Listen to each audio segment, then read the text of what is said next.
Tierra de Frontera. ¿Cómo conquistamos el oeste?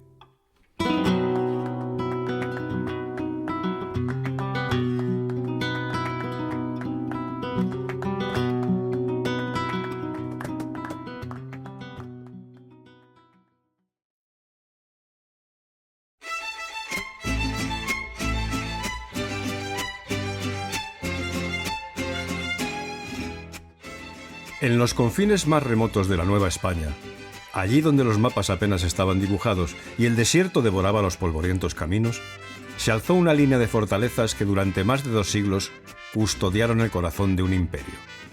Eran los presidios, pequeñas ciudadelas del borde del mundo, levantadas para contener lo desconocido, proteger las rutas de colonos y misioneros y afirmar la presencia de una corona que se extendía hasta donde alcanzaba la vista y un poco más allá. El presidio no era solo una fortaleza, era una frontera viva.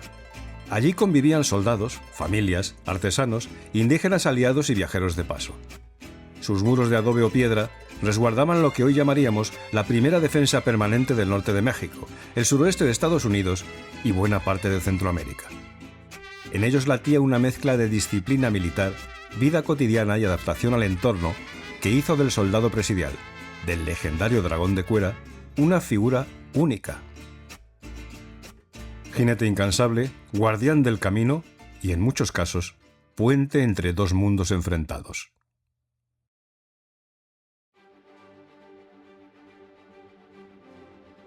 Desde el siglo XVI hasta finales del siglo XVIII, la red presidial se expandió y transformó con los tiempos. Desde los primeros enclaves en el desierto chihuahuense hasta los templos fortificados de Sonora, las misiones fortificadas de Texas o las guarniciones que vigilaron las Californias. Cada presidio tenía su historia, sus miedos, su mezcla particular de esperanza y soledad. Eran también el escenario de un choque constante, el del encuentro entre culturas, de guerreros y pastores, de religiosos y exploradores, que definiría la identidad de vastas regiones del continente. Este episodio es una invitación a cruzar esos muros polvorientos y sumergirnos en la vida diaria de quienes los habitaron. Vamos a escuchar el sonido de las espuelas, el relincho de las mulas, el rumor del viento en los llanos de Sonora o en los ríos de Texas. Hemos hablado de los dragones de Cuera, de los capitanes que guerrearon contra el enemigo y tejieron alianzas con él, de los hombres que bajo un sol implacable daban forma al sueño de una frontera que nunca dejaba de moverse. Hablemos ahora, pues, de presidios, de los muros que cobijaban y albergaban a aquellos hombres. Porque entender los presidios es entender el pulso fronterizo de la Nueva España, una historia de resistencia, de mestizaje y de lejanía, donde el deber y la aventura eran, muchas veces, la misma cosa. Soy Mariano Gómez. Bienvenido a Tierra de Frontera, ¿Cómo conquistamos el oeste? Un podcast donde vamos a explorar uno de los capítulos más fascinantes, complejos y olvidados de la historia española. No es la conquista que te enseñaron en la escuela, es mucho más que eso. Acompáñame en un viaje épico a través de una parte importante de nuestra historia injustamente olvidada en busca de las huellas de nuestro país en Norteamérica. Un viaje dedicado a quienes sienten curiosidad y respeto por la epopeya española en aquellas tierras legendarias.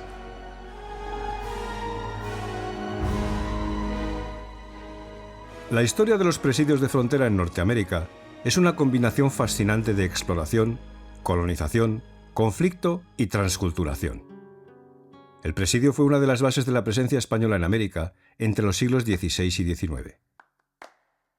Hoy día, y desde ese siglo, empleamos el término como equivalente de cárcel, pero ese no era el único significado que tuvo históricamente, ni mucho menos.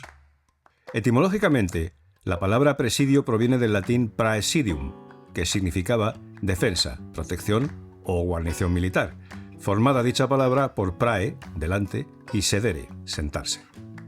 Originalmente se refería a soldados custodiando un lugar, evolucionando luego a designar fortalezas fronterizas y finalmente la institución penal, o cárcel, debido a que los reclusos eran enviados a guarniciones lejanas.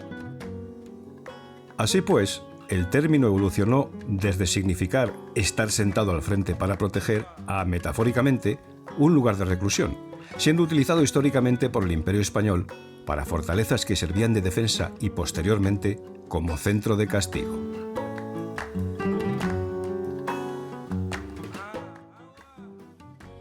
Eran los presidios fortificaciones que albergaban una población de soldados colonos asentados en una región fronteriza. En la frontera norte de Nueva España, a finales del siglo XVIII, había una hilera de ellos que iba desde el Océano Pacífico hasta el Atlántico. Estos puestos militares ejercieron un papel crucial en el proceso de expansión imperial, tratando de asegurar el territorio recién ocupado y de mantener el control sobre una región agreste con una población indígena que, con frecuencia, ofrecía resistencia al avance hispano. El número de presidios y su localización geográfica fluctuaban con el tiempo dependiendo de las necesidades. También variaba el número de soldados asignados a cada uno de ellos, que podía ir desde apenas 5 hombres hasta alrededor de 100. Los de Janos y Buenaventura, en Chihuahua, por ejemplo, llegaron a tener 144 soldados cada uno.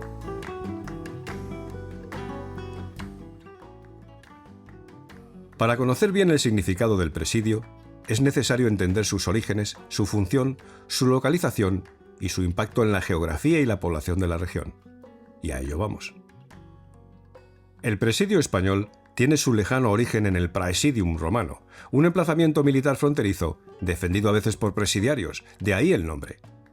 Si durante la Edad Media este tipo de construcciones se llamaron en la península castillo, alcázar o fortaleza, en el siglo XVI y con la expansión imperial se retomó el término latino para referirse primero a las fortalezas españolas construidas fuera de la península en el Mediterráneo, especialmente en el norte de África, y después para los asentamientos militares que los españoles construían en su avanzada en tierras americanas.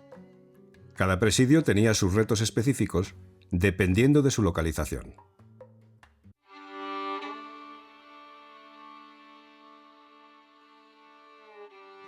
En Norteamérica había 2 tipos diferentes de presidio.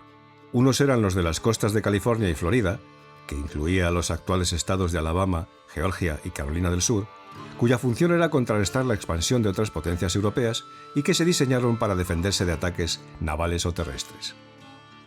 La arquitectura de estos presidios era marcadamente diferente. Los de la costa, como el de San Agustín en Florida, solían desarrollar fortificaciones más complejas y sólidas, formadas por varios edificios, y gracias a esa defensa, atraer a mayor población que iba transformando el lugar en un núcleo urbano con comercio y viviendas.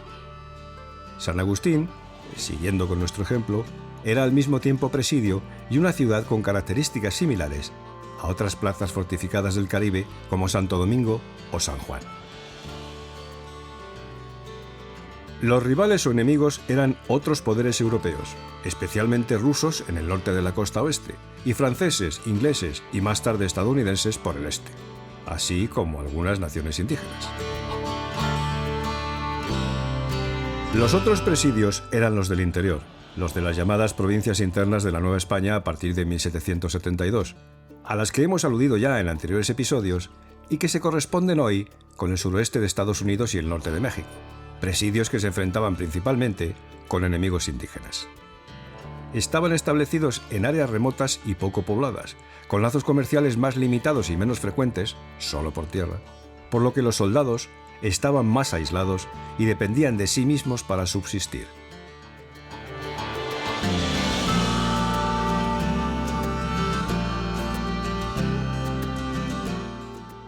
A lo largo de sus 300 años de existencia hubo, aunque no todos fueron coetáneos, más de 100 presidios en el norte de la Nueva España, 16 en la Florida española. El primero fue el de San Agustín, fundado en la costa este en 1565, y el último el de la bahía de Pensacola, de 1756, 4 en la Alta California y 1 en la Baja California.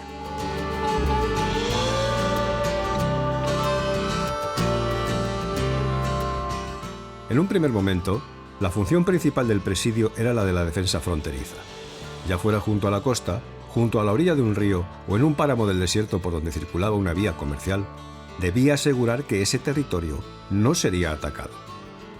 De ellos partían expediciones de reconocimiento o punitivas.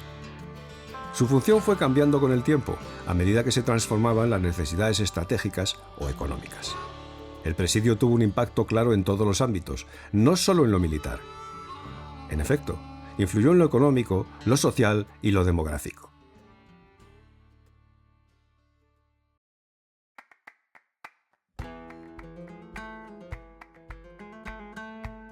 En sus inmediaciones se levantaban con frecuencia otras instituciones propias de la presencia española en América, a las que el presidio ofrecía protección. La misión, los pueblos o villas que iban desarrollándose, los ranchos y granjas dispersos, las minas de oro o plata que se establecían y las líneas comerciales, como las tres principales, que eran el Camino Real de Tierra Adentro, el Camino Real de los Texas y el Camino Real de las Californias.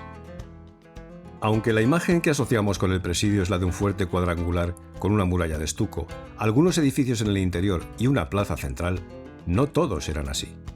Podían construirse con diversos materiales según la disponibilidad de los mismos en el terreno determinado donde se fuera a levantar el presidio.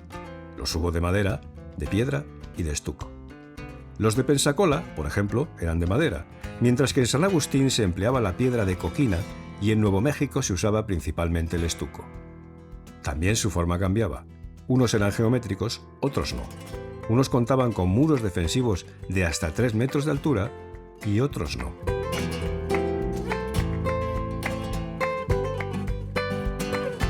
En la frontera norte de Nueva España, más allá del territorio azteca, el presidio tuvo un servicio largo y provechoso para la corona y la población hispana. Los primeros se construyeron, según relatábamos en episodios anteriores, durante el siglo XVI y sin demasiada coordinación ni control gubernamentales, al tiempo que se establecían importantes explotaciones mineras como la de Zacatecas. Eran empresas privadas llevadas a cabo por los encomenderos con el beneplácito de la corona.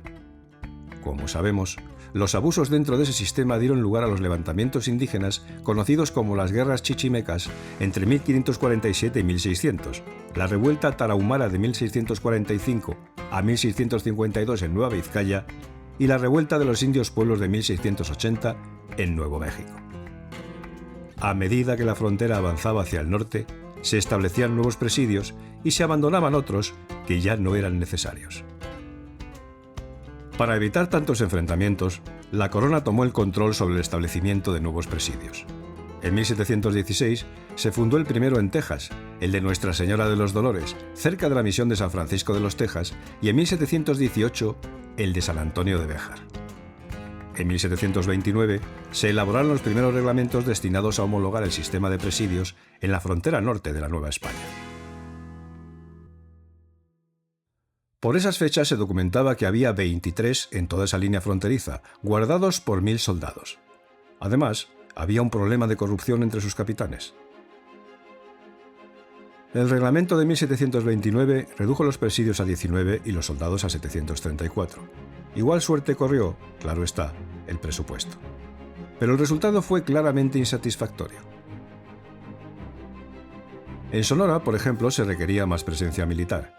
En 1741, el padre Molina solicitaba al gobernador el establecimiento de nuevos presidios que contuviesen, afirma el sacerdote, aquella nación cada día más sangrienta y mortalmente enemiga que arruina toda la región de Sonora. Se han abandonado ricas minas por no poder resistir las continuadas hostilidades en vidas y haciendas causadas por los apaches.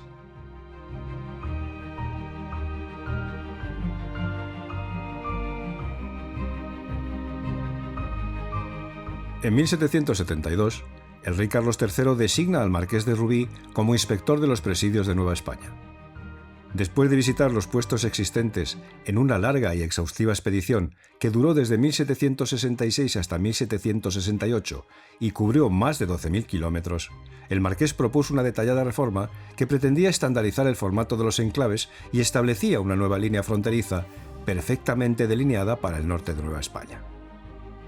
Había que abandonar algunos presidios como el de San Sabá en Texas y cambiar el emplazamiento de otros como Altar, Tubac, Terrenate y Fronteras, de manera que formaran un cordón impenetrable.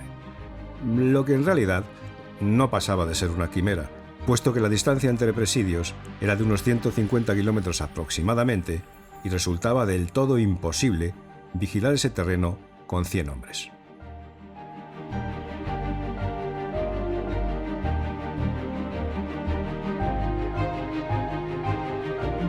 El ingeniero militar Nicolás de la Fora, que como ya sabemos acompañó a Rubí, diseñó los planos para remodelar las estructuras defensivas de algunos de ellos. La línea trazada por Rubí, que se dibuja horizontalmente de este a oeste, es básicamente la actual frontera entre México y los Estados Unidos, con la excepción de corredores que penetran hacia el norte y que marcaban avanzadillas territoriales que llegaban hasta los presidios de San Francisco en California, el de Santa Fe en Nuevo México y el de San Antonio en Texas. El reglamento de 1772 resulta de suma importancia para conocer estos emplazamientos. Después de las numerosas revueltas indias y de las guerras provocadas por los abusos de los encomenderos, se decidió, según hemos comentado ya en anteriores episodios, que las misiones asumieran un papel más determinante en el avance hacia el norte, y también que en el mismo interviniera un ejército profesional. A partir de esa decisión, el presidio y la misión fueron de la mano, complementándose el uno al otro. Algunos presidios se establecieron para ofrecer directamente apoyo y defensa a una misión específica que entraba dentro de su radio de acción. Sucedía así, por ejemplo, con el de Tubac y con el de Tucson, ambos en Arizona, cada uno de ellos asignado a una misión determinada, y lo mismo con el de Monterrey y su relación con la misión de San Carlos Borromeo, en California. La misión albergaba una población indígena que estaba en proceso de cristianización e hispanización, aprendiendo la lengua, la religión y las destrezas agrícolas o ganaderas importadas de Europa.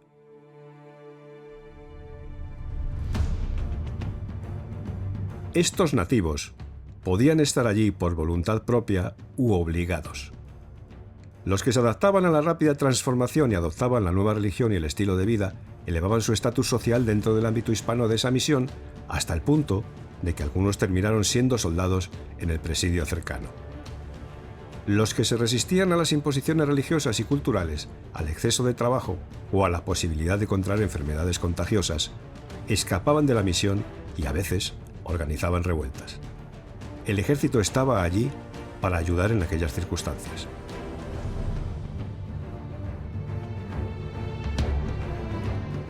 Esta cédula de Felipe V enviada al padre provincial de la Compañía de Jesús de la provincia de México y fechada en 1744, ilustra esa colaboración y apoyo mutuo.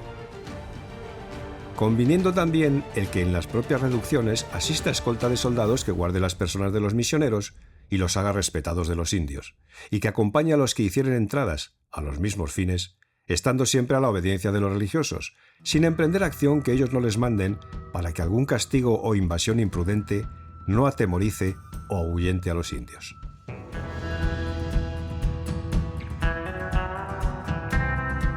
Contrariamente a lo que se suele pensar, la población en los presidios no era exclusivamente de soldados españoles. En realidad, y como ya sabemos, había un buen número de soldados colonos que eran castas, es decir, mestizos en todas sus variantes.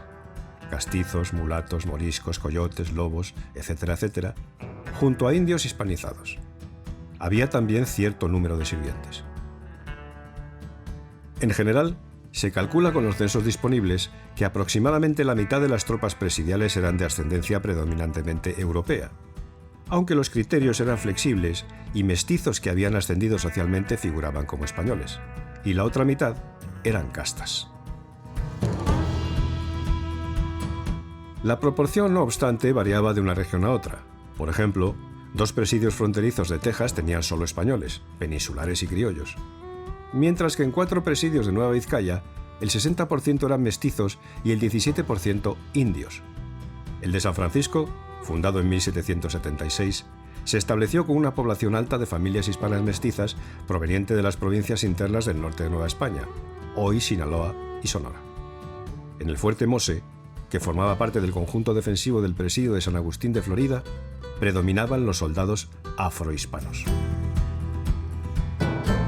Diferentes pueblos indígenas, en distintos lugares, ofrecieron resistencia. Consideraban la presencia hispana una invasión de su territorio y una imposición a su estilo tradicional de vida y a sus creencias.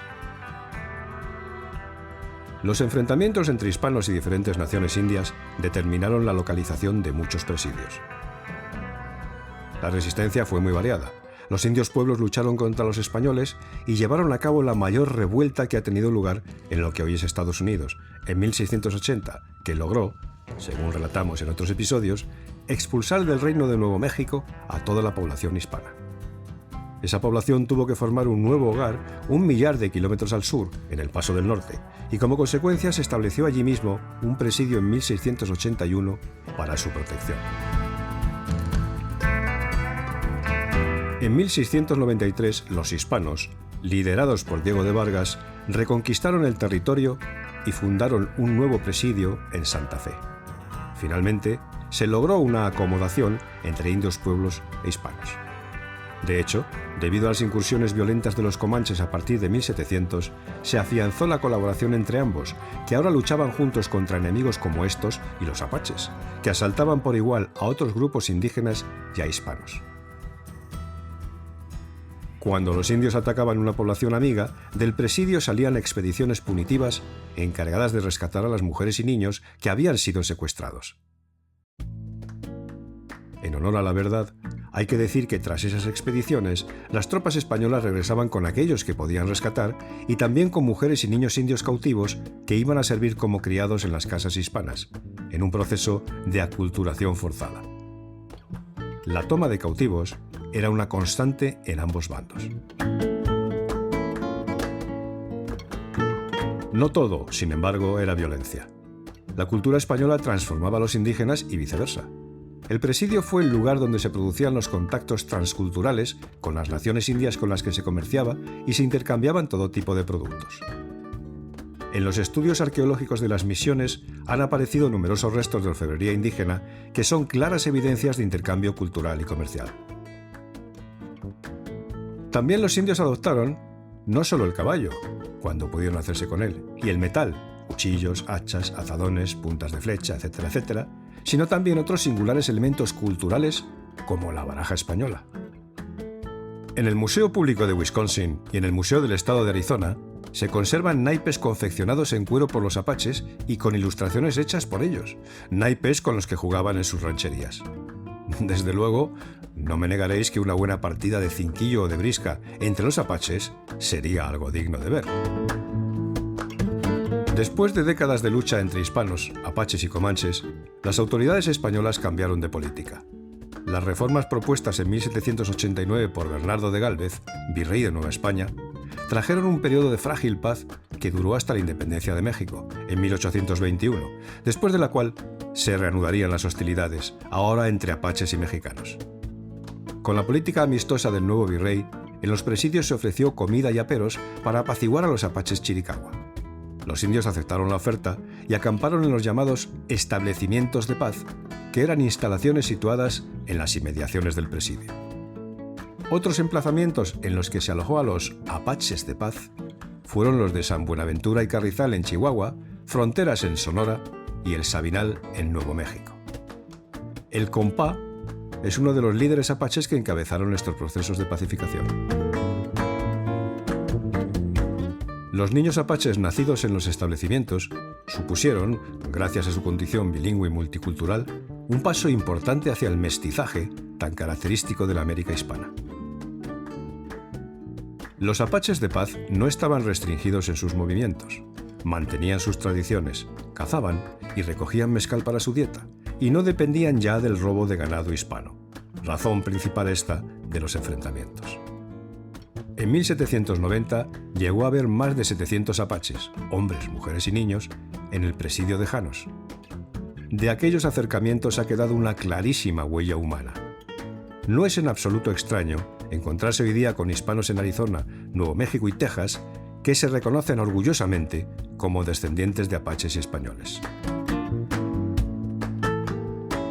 Con la independencia de México en 1821, hubo profundos cambios en los presidios, que primero pasaron a ser instalaciones empleadas por el ejército mexicano y más tarde, después de la guerra mexicano-estadounidense, que fue desde 1846 a 1848, por la que Estados Unidos se anexionó 1/3 del territorio mexicano, fue el ejército estadounidense el que ocupó los recintos militares que quedaban en pie. Ahora eran los generales y soldados de este país quienes se protegían detrás de los sólidos muros y planeaban dentro de ellos su expansión hacia el oeste. Hoy día, Los presidios españoles que aún quedan en pie en Estados Unidos son algunos de los edificios más antiguos y cargados de historia del país. Los turistas que visitan San Francisco y se acercan al famoso Golden Gate descubren el Parque Nacional de El Presidio, emplazado en el mismo lugar donde se estableció el enclave español en el año 1776, que pasó a ser durante 219 años una base militar estadounidense.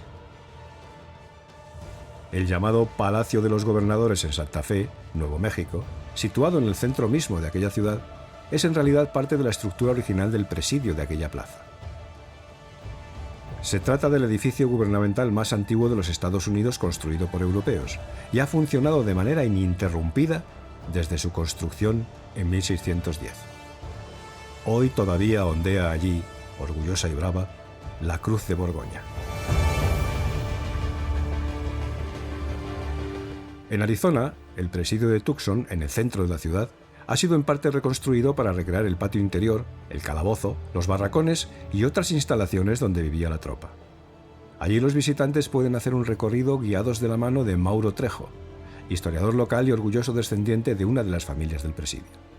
Igualmente, Alex y Rocío Lapierre, expertos en el presente y el pasado de esta tierra de frontera, organizan con su empresa Borderlandia visitas guiadas a presidios, misiones y todo tipo de instalaciones relacionadas con la herencia cultural hispana. Y es que a pesar de que algunos se derrumbaron bajo el peso inexorable del tiempo, la tradición y la memoria del presidio hispano siguen vivas en los Estados Unidos.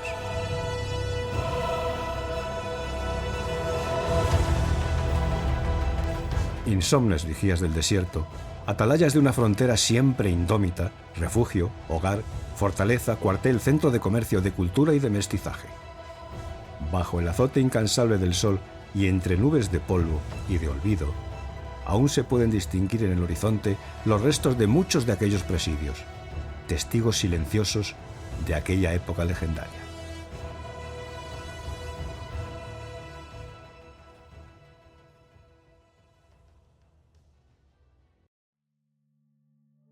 Tierra de Frontera, ¿Cómo conquistamos el oeste?, es un podcast producido por Trafalgar Street Sound and Dubbing Studio. Puedes verlo en YouTube y escucharlo en Spotify, Apple Music e iVoox. Si te ha gustado mi trabajo, dale un like, suscríbete a mi canal de YouTube o al podcast propiamente dicho en cualquiera de las plataformas de audio que lo albergan, comparte y deja tu comentario. Muy en breve, nos vemos en el siguiente episodio de Tierra de Frontera, ¿Cómo conquistamos el oeste? Un saludo cordial y muchas gracias por escucharme.